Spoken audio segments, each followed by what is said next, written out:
So my story basically starts out pretty normal. I had a pretty normal childhood, I would say.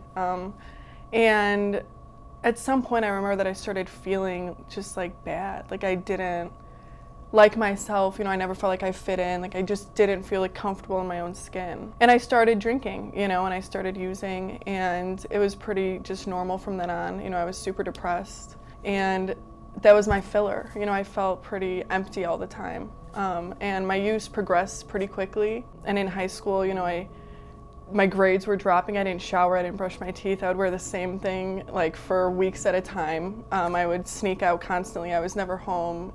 My mom was super concerned about me, but I really didn't care. I didn't care about myself or anybody else. I had no self-esteem, no self-worth. I was essentially ready to die, right? But too much of a coward to take the next step and end my own life. And I was in and out of treatment since the time I can remember. At first it started with depression or anger, and then it kind of transferred into I have this huge problem and I don't really want to fix it because I'm comfortable with it. It makes me feel safe, right? It's kind of like my space in between me and all the real life stuff that is not always so much fun. Life is life, and sometimes things happen and we don't necessarily want them to, right? We don't get to plan what occurs. And my mom's kind of solution for that was eventually she was kind of done. She was tired. I promised her all the time that I would get better. I promised her all the time that I would, take the next step and actually do what all these treatment centers were telling me to do, and I never did. And eventually it got to a point where she would just constantly kick me out. Like I didn't really have a place to come home. But I ended up back in treatment, as usual. That was nothing new. That was kind of my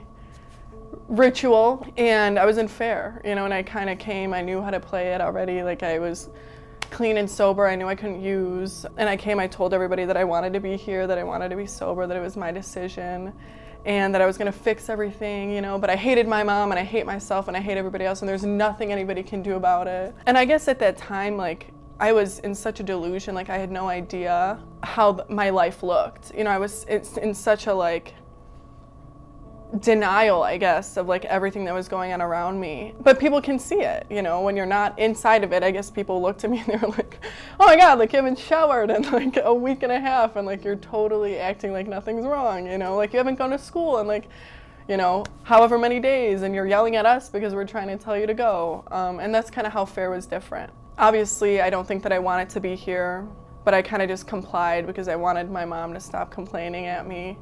And, I come, and the thing that was different, I think, about this program is, that my mom was here, right? Me and my mom had to work through stuff together. Me and my mom had to talk about, the years of damage and anger that was there, and the, hostility that we had built up with each other from, poor communication and, just no skills on how to deal with things that were happening. And we were here, and we had support from other people that was different, too. And we were allowed to interact with other people because in other treatment centers, it was very, you come and you leave and you can't talk to anybody. And it's kind of I was alone. I was still alone. And also another, just kind of the things that they implemented, they forced you to implement them into your life almost, and made sure that you did. And when you didn't, my mom was here to tell them that I didn't. It wasn't just me giving the thumbs up to everybody in treatment, oh, everything's fine, everything's good, I'm ready to leave, because that was essentially how every other program was. And after 10 months, I graduated and everything was good for the first time in my life. Me and my mom,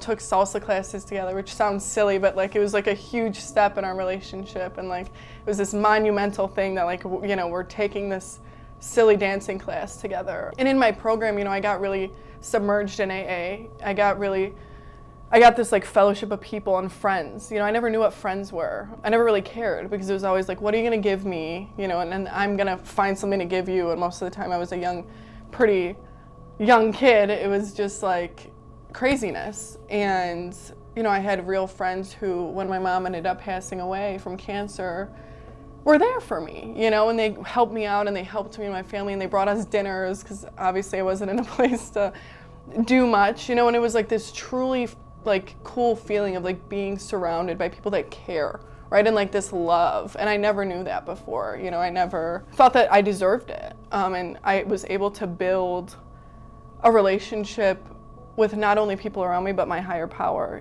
which is a huge basis of the program. And, I always kind of hated God, but I was able to open my horizons.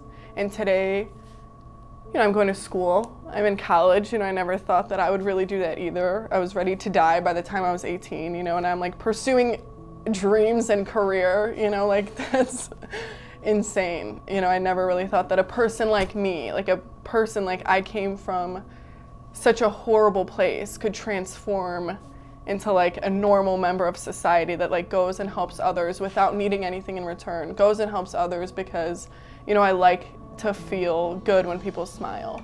And it's a pretty amazing place to be at.